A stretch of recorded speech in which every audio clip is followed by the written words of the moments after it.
Hindi mo ba alam na labag sa batas ng ating samahan ang ginawa mo? Wala akong nilalabag na batas. Lahat ng sundalo, lahat ng Kristiyano'y kalaban. May prinsipyo tayo pinaglalaban.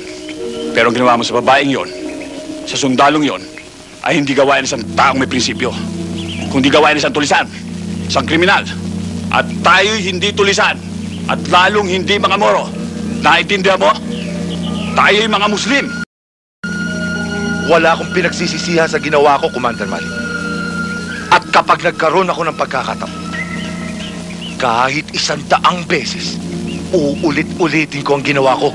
Alam mo ang parusa sa ginawa mo.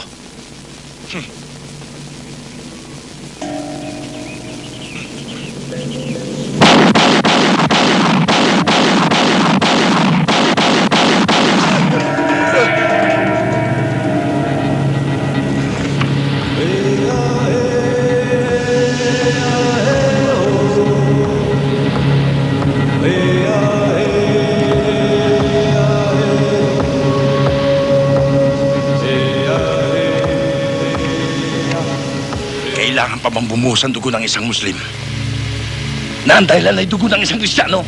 Commander, Muslim din siya. Maski na anong ginawa niya, kapatid din natin siya. Ang batas ay batas. Ang mali ay mali.